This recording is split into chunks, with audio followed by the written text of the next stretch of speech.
É uma alegria, meus amigos, estarmos juntos mais uma vez. Que bom que nos foi permitido mais um encontro, para nós refletirmos mais um pouquinho. Na verdade, a maioria das coisas nós já sabemos, mas é esse refletir, esses encontros que nós temos, que são sementes, são adubo que nos motivam, nos inspiram e nos empurram para diante. A lição de hoje é a de número 56, da obra Vinha de Luz, de autoria do Emmanuel e psicografia de Francisco Cândido Xavier, capítulo 56, então, e tem o título Maiorais. Então, vamos ver o que essa lição traz para a gente de ensinamentos hoje. Eu vou fazer para vocês a leitura e aí fazemos as reflexões. O Emmanuel, como sempre, extrai um trecho de Marcos, no capítulo 9, versículo 35, que diz o seguinte: E ele, assentando-se, chamou os 12 e disse-lhes: Se alguém quiser ser o primeiro, será o último de todos e servo de todos. Então, essa é uma fala de Jesus, que está em Marcos. E vamos, então, fazer a leitura e ver por que é que Jesus disse isso. Só para contextualizar, né, aqui antes, por que é que Jesus disse isso para os 12 apóstolos?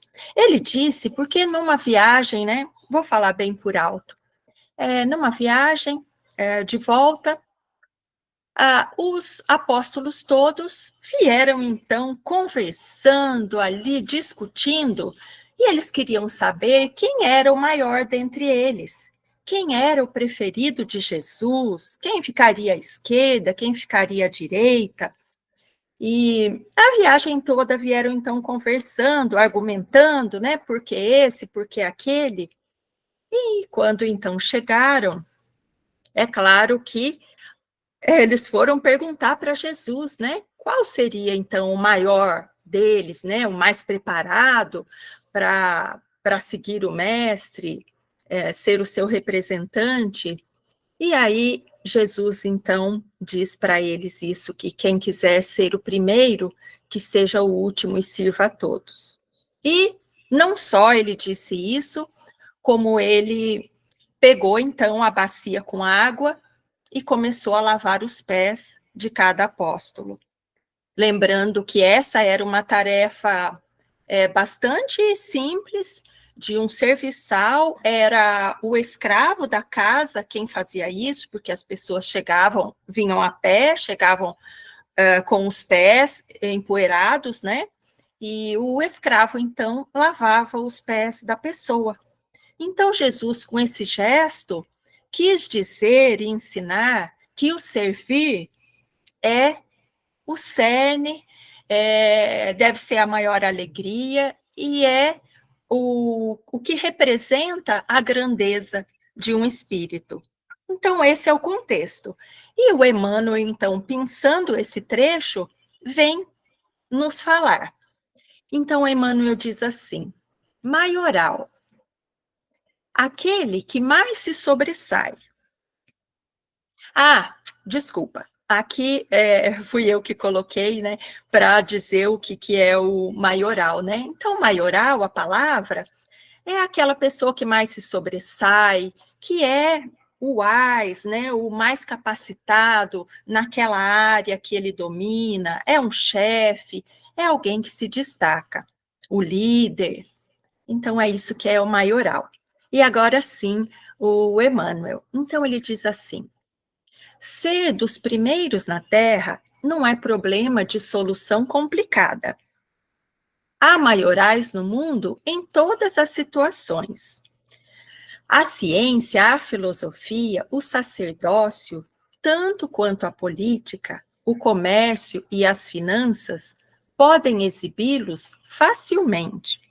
Só fazendo um parênteses, né? Então, ele está dizendo aqui que ser o primeiro aqui na Terra, no mundo material, não é coisa complicada, não, que é coisa simples.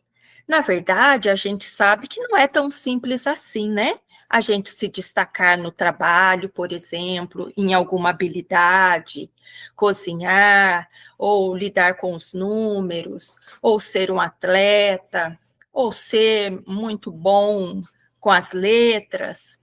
A gente sabe que não é tão simples. Mas o Emmanuel, quando diz isso, está fazendo a diferença, a ponderação para a gente de que as coisas do espírito estão num outro patamar, né? Por quê? Porque as habilidades aqui da Terra, com muito estudo, com muita dedicação, com a parte intelectual, nós conseguimos em algum momento alcançar, né? Exige um esforço ali técnico, mecânico, mas aí ele vai falar depois das coisas do espírito. E ele então continua: os homens principais da ciência, com legítimas exceções, costumam ser grandes presunçosos. Presunçosa é aquela pessoa que se acha, né? A que se acha superior, que se acha melhor que os outros, que os demais. Os da filosofia, argutos sofistas do pensamento. Aqui fica um pouco mais grave, porque arguto significa aquela pessoa esperta, malandra, e sofista é aquela pessoa que pratica o sofisma. O sofisma, ou ser sofista, é a gente mentir, enganar, dizer o que for preciso para convencer. Lembra a todos nós o momento que a gente está passando? Momento de inteligência artificial, né? De vídeos montados. Então, nessa frase, ele está falando disso, daquelas pessoas que dizem qualquer coisa para convencer, não importando que seja mentira. E ele prossegue: os do sacerdócio, fanáticos sem compreensão da verdadeira fé. Então, cada um brigando pela sua denominação, pela sua religião, então a minha só que salva, a minha que é boa, né, os meus princípios que são os herdeiros de Jesus, coisas do tipo. E ele segue: em política, muitos dos maiorais são tiranos. Isso a gente quase não vê, né, gente? Coisa extinta. Na verdade, em se tratando de qualquer relação política, né? No lar, inclusive, no condomínio, em qualquer lugar onde haja relação de poder, muitas vezes a gente não reconhece, né, aquela pessoa que a gente conhecia antes, depois que ela assume um cargo qualquer.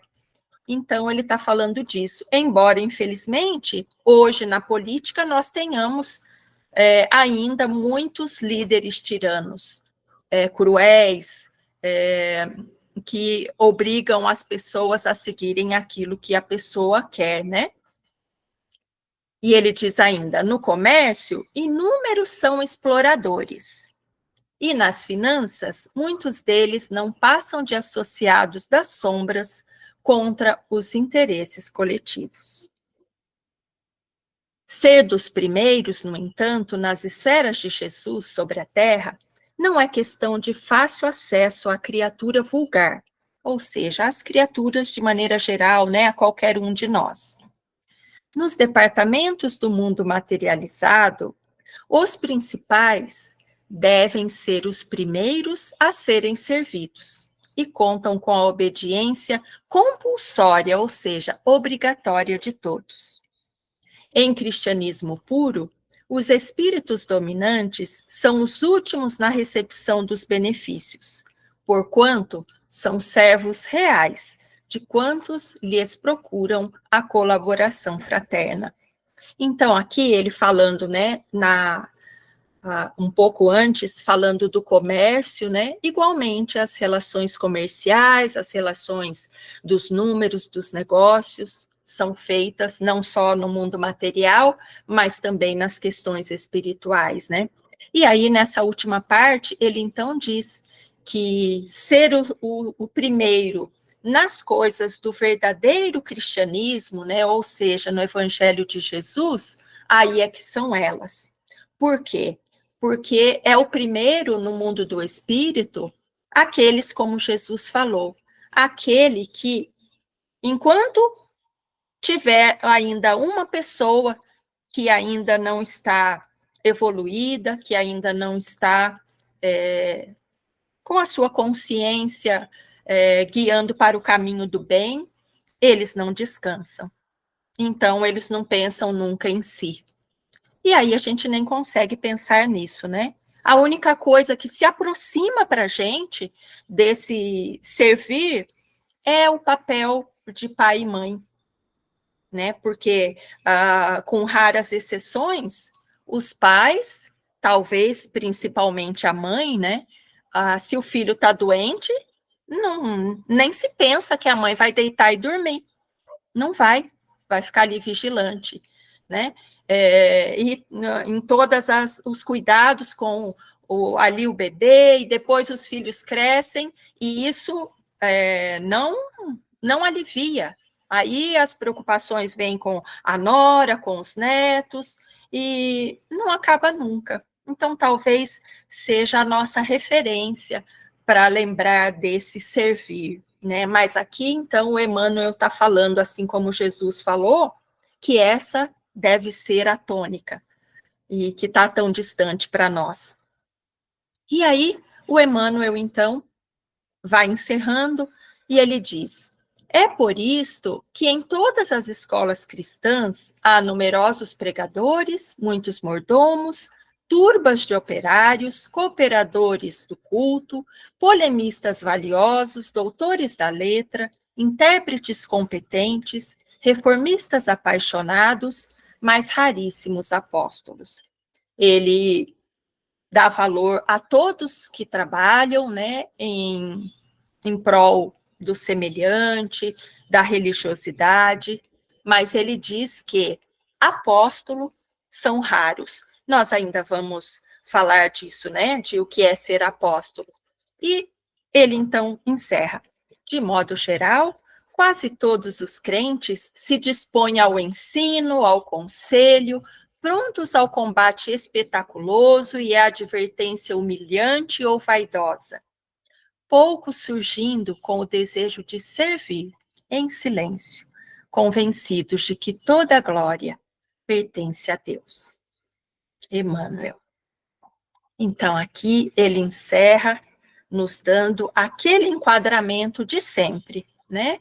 Com amor, mas nos enquadrando, dizendo que, em síntese, quando nós estamos em situação aparentemente superior, nós, muitas vezes, a nossa atitude, às vezes mesmo sem querer, é de humilhar a outra pessoa, né? Ou a gente faz com facilidade, né? Quando para a gente dar conselho, por exemplo, para a situação da outra pessoa, a gente tem todas as saídas, a solução, e a gente ensina com propriedade, né? Mas se a situação for inversa, não é da mesma maneira. Então, é disso que ele está falando, que se temos uma posição de aparente superioridade, nós ainda fazemos mais isso, né? Humilhamos a pessoa, ao invés de auxiliar em silêncio, como ele diz. E quando eu vejo essa lição, que fala, a essência dessa lição é nos trazer a reflexão do servir. E aí eu fiquei pensando, né, nela, falei, puxa vida, mas isso está tão distante para nós, né? Vamos combinar que está muito distante. Como eu falei, o que a gente consegue pensar nesse próximo, né? Só um rascunho desse servir é o papel dos pais. E aí a gente fica pensando, e esse devo ser eu, essa pessoa em serviço sempre, como é que eu vou fazer isso, né? Que eu ainda sou tão egoísta, eu penso no meu bem-estar primeiro, ou dos meus, como é que eu vou conseguir fazer isso? E eu me lembrei nessa lição do Judas. É o Judas, um dos 12 apóstolos de Jesus. Aquele que fez aquela marmelada, aquele equívoco, que acabou entregando Jesus, né, aos doutores da lei. E aí eu me lembrei que eu nunca olhei para o Judas o criticando, o julgando, ou fazendo aquele escárnio, né? Ah, mas esse Judas. E eu me lembrei disso, né? E aí eu fui pensar por que será, né?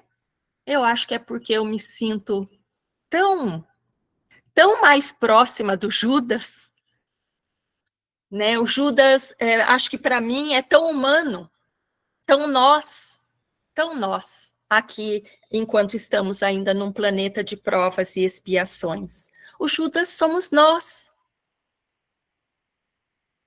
E vejam que ele tinha certeza que fazia uma coisa boa. Quando eu entendi isso, ainda quando a gente tem aquela orientação do catolicismo, né? É mesmo um Judas que só mostra ali que ele traiu Jesus e tal, e tem a malhação do Judas. Mas quando eu entendi tudo o que aconteceu, aí eu não atirei mesmo nenhuma pedra no Judas. Porque eu tenho certeza que eu não faria melhor, pelo menos. E ele, por que eu disse que ele tinha certeza que fazia uma coisa boa? Porque ele pensou assim: olha, Jesus é muito bom. Ele não está acostumado com essas coisas aqui do mundo, doutores da lei, e sinédrio e tal. Então, vou fazer assim: vou lá, faço um acordo. As 30 moedas era ali só para a caixinha, na verdade. Mas o acordo mesmo era que ele, Judas, teria um cargo elevado e em troca de entregar Jesus. E aí ele pensou: bom, eu entrego Jesus, Jesus primeiro é o Todo-Poderoso, né? Vai saber se sair dessa. Segundo, eu vou ocupar um cargo importante. E aí eu liberto Jesus. E aí a gente impõe aqui, né, o que hoje a gente chama de Evangelho de Jesus. Essa foi a ideia dele, do Judas. Era isso que ele pretendia. Embora de boa intenção, né, o inferno esteja cheio, como diz o ditado, mas foi essa a intenção dele. Por que que eu digo que o Judas é tão nós? Porque a todo momento nós, munidos do nosso ponto de vista, até mesmo das nossas convicções, das nossas certezas, o que que nós fazemos? Nós fazemos.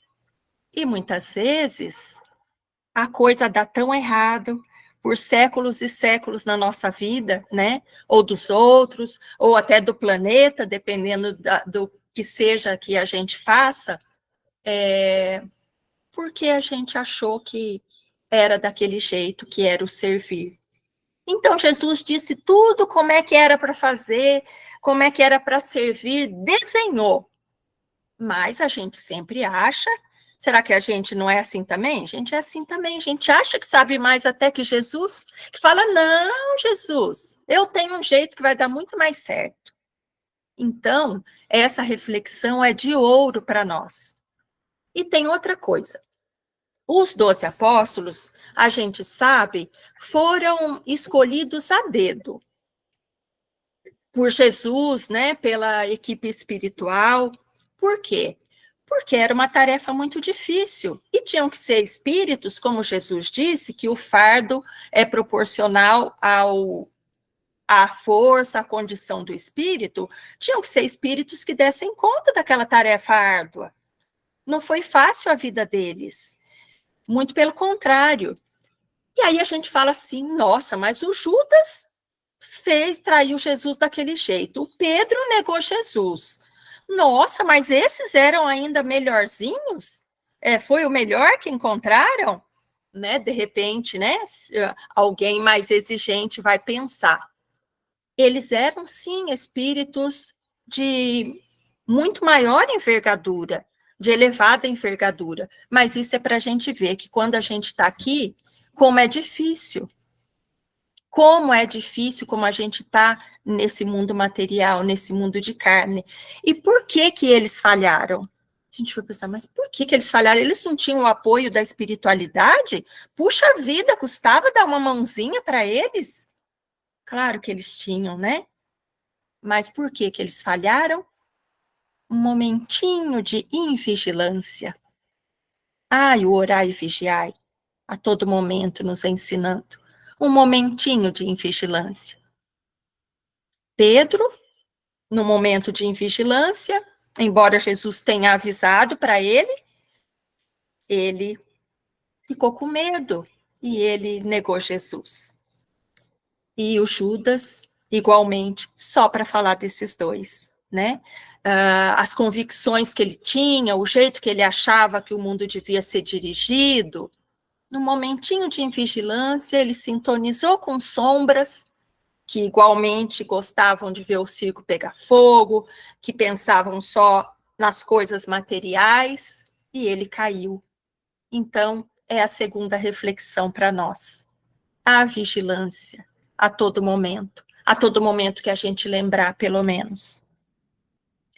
E aí, eu trouxe para nós uma poesia, porque as poesias, pelo menos as de bom, eu ia falar de bom tom, mas as de boas palavras, de bons ensinamentos, vamos dizer assim, né? É claro que elas podem ser inspiradas, né? E para mim, essa é uma poesia inspirada. Ela chama Deus me proteja. Ela foi também inspirada nessa oração, né? De Deus me proteja, mas eu acho que cabe muito aqui para também deixar as reflexões para nós. Então ela diz assim, ó: Deus me proteja de mim. Como assim de mim? Deve estar errado. E da maldade de gente boa, mais errado ainda, né? Da bondade da pessoa ruim. Deus me governe e guarde, ilumine e zele assim. Então, vamos ver esse trecho. Como assim Deus me proteja de mim? Será que eu preciso de proteção de mim? E não? Quantas vezes nós somos o nosso próprio algoz, né? O nosso carrasco, nós é que botamos as coisas a perder. Quantas vezes nós somos o nosso obsessor? Nós somos nosso auto-obsessor? Quantas vezes? Então, olha que interessante que numa oração, quanta reflexão, quanta verdade inserida para a gente pensar. E depois, Deus me proteja da maldade de gente boa. O que será que isso quer dizer? Vamos pensar, como o nosso tempo é curto, né? Mas vamos pensar quem nos faz mal. Vamos pensar só, por exemplo, nos últimos 5 anos. Quem nos fez mal, e estou falando só assim, ó, quem nos feriu, nos magoou, nos fez chorar, nos fez sofrer, nos fez ter alguma perda, qualquer coisa nesse sentido que nos fez mal, nos fez sofrer. Nos últimos 5 anos, quem foi que fez? Foi quem está bem próximo de nós ou foram desconhecidos? Porque a gente sabe que está num mundo de provas e expiações, de gente muito má, de muita maldade. Se a gente assistir à TV, aos telejornais todo dia, ou se a gente souber das notícias da nossa cidade todos os dias, nós vamos ver maldades mil. Mas olha que interessante. Se a gente for olhar, quem nos faz mal é quem está próximo de nós. É quem nos ama, é quem a gente ama.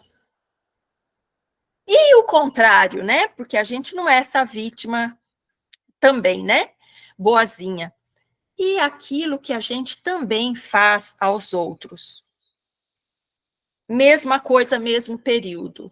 A gente faz mal para os desconhecidos, para as pessoas lá do trabalho, para quem está bem perto de nós, nossos familiares, o cônjuge, os filhos, os pais, os amigos, os funcionários do prédio, do trabalho que nos servem.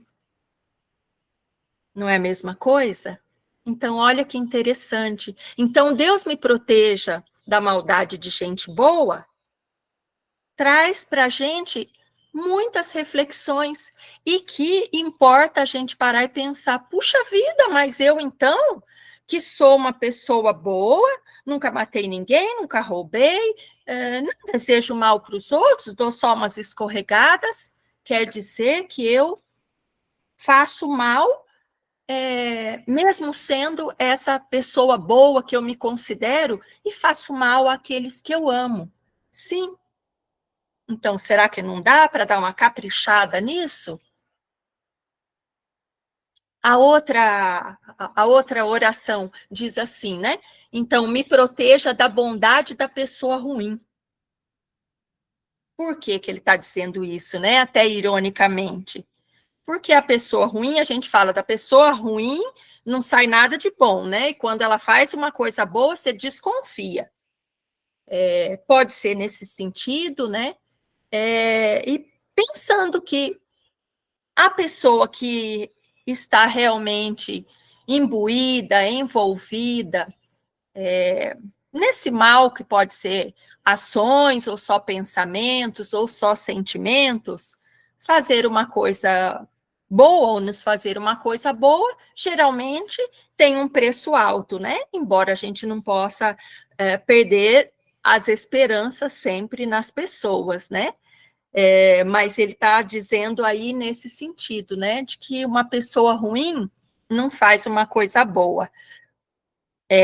Há, por exemplo, maneiras de ferir, né? Por exemplo, eu falo que às vezes a gente faz como os bonequinhos e o alfinete, né? Que eu não vou associar a religiões, porque não vou falar daquilo que eu não conheço com profundidade, né? Mas todo mundo já deve ter ouvido falar, visto que faz-se o bonequinho de pano e tem lá algum jeito das magias, né, que se espeta o bonequinho para ferir a pessoa, aquele bonequinho representando uma pessoa e fere-se a pessoa, né? Então, muitas vezes nós somos esses alfinetes, né? Ao invés de ali nos bonequinhos, nas pessoas, e geralmente nessas pessoas que nós amamos, que nos cercam. Então, também vale a gente refletir sobre isso, né? Se mesmo conscientemente que nós queremos, né? Ferir, alfinetar as pessoas. Será que não tem um outro jeito de dizer o que a gente gostaria, de mudar a situação? Então, fica também para a gente pensar, né? Além disso, essa questão da pessoa, da bondade da pessoa ruim, vamos pensar naquelas tragédias que a humanidade, algumas viveu, o nazismo, sob a liderança do Hitler, a escravidão nos lugares todos, as ditaduras, como eu falei que ainda temos, as crueldades, elas nunca acontecem sem o apoio de pelo menos uma parte das massas, das pessoas. E isso, para mim, é chocante. Eu falo, mas como que uma coisa tão ruim tem apoio de, pelo menos, de uma boa parte das pessoas? Porque ninguém consegue liderar, fazer uma maldade desse tamanho, se ela não tiver alguém que execute, se ela, a Inquisição, por exemplo, né, que nós tivemos, a perseguição religiosa, aquelas torturas e crueldades, então a maldade, aí não é nem a bondade da pessoa ruim, né? É a maldade mesmo, né? Mas é a pessoa que é a pessoa comum, as massas, pessoas comuns como nós, mas fazendo parte de coisas tão cruéis e horríveis.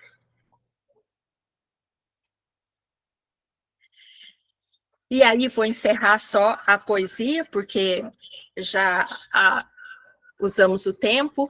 Então ela diz assim: caminho se conhece andando, então, vez em quando, é bom se perder. Perdido fica perguntando, vai só procurando e acha sem saber. Perigo é se encontrar perdido, deixar sem ter sido, não olhar, não ver. Bom mesmo é ter sexto sentido, sair distraído, espalhar bem-querer. Então, aqui não está dizendo não para a gente pôr o pé na jaca, se perder porque não tem jeito mesmo. Não é disso que está falando. O que está falando aqui é justamente que marinheiro não se faz no cais, se faz em alto mar. Lá onde as ondas são bem altas. E aí o marinheiro testa as habilidades. Está falando só de a gente não ficar só esperando o tempo passar. Como a gente está falando do servir, do evoluir, a lição não vem desanimar a gente, não. Pelo contrário, vem nos trazer esse alento, que de passinho em passinho, tomando consciência realmente do momento em que a gente se encontra, não se iludir, e fazendo o pouco que a gente consegue, mas sempre fazendo igual atividade física, um exercício a mais, um exercício a mais. E aí a gente, como diz aqui no fim, né, usa o sexto sentido e sai distraído, espalhando bem-querer. Até a água parada apodrece, né? Então, é nesse sentido que ele está falando, para a gente fazer, não importa se vamos errar, não importa se não vai sair tão bem feito. Essa poesia é do Francisco César, e depois vocês podem procurar, vale a pena. Ela é uma música. Nós tivemos, né, encerrando então, nós tivemos, a espiritualidade nunca nos deixou nem sem modelo e nem sem auxílio. Então, eu falei que a gente ainda ia falar dos apóstolos, né? Nós tivemos, além dos 12 apóstolos, nós tivemos Madalena, nós tivemos Paulo, Santo Agostinho, Francisco de Assis, o Emmanuel, o Chico, a Madre Teresa, os anônimos, o Kardec. Como é que a gente vai esquecer do Kardec? Um divisor, né, de ensinamentos de Jesus. Então, sobre o Paulo disse sobre ser apóstolo o seguinte: porque tenho para mim que Deus, a nós apóstolos, nos pôs por últimos, como condenados à morte, pois somos feitos espetáculo ao mundo, aos anjos e aos homens. Está na primeira carta aos Coríntios, capítulo 4, versículo 9. Então, isso é ser apóstolo, para a gente que quer saber. Se a gente ainda não pode oferecer isso, não importa. Cada um naquilo que pode oferecer, mas saindo da zona de conforto, sem a preguiça que nos deixa ali paradinhos, mas, como eu falei, até a água parada apodrece. Então, meus amigos, é essa reflexão que eu trago para nós, que a gente consiga, então, servir da maneira que nós formos conseguindo, mas com essa consciência e fazendo essas reflexões de que a gente precisa ser melhor, sim, e a cada dia, pelo menos um pouquinho. Que Jesus nos ajude, a espiritualidade amiga, e com certeza eles estão sempre conosco, e com o esforço a gente consegue sim. E aí, para encerrar o nosso encontro, vamos fazer então as vibrações. Esse é um servir, por exemplo. Vamos então doando o que há de melhor em nós, em nossos corações, em nossas mentes. Vamos então vibrando pelo bem espiritual de todo o nosso planeta. Vamos vibrando por todos aqueles que sofrem. Vamos vibrando também por todos os países, pelos seus povos, pelos seus governantes e líderes. Vamos vibrando pelos doentes, por aqueles que cuidam deles. Vamos vibrando pelo Brasil, pela nossa população, pelos nossos governantes e líderes. Que cada um faça a sua parte. Vibremos pelos nossos lares, pelos nossos familiares, por aqueles que se consideram nossos desafetos, pelo nosso trabalho, pelos companheiros de trabalho. E vamos vibrando por todos aqueles nossos entes queridos, amigos que estiverem necessitados, anônimos, que a espiritualidade use nossas vibrações para levar a quem estiver necessitado. Vamos vibrando pela nossa semana, que seja produtiva, de muita reflexão e servir, e que possamos estar juntos novamente na próxima semana. Agradecemos a espiritualidade amiga que nos ampara, a esta casa de Vicente de Paulo e as demais, e a todos que estão conosco. Que tenhamos uma boa semana. Muito obrigada.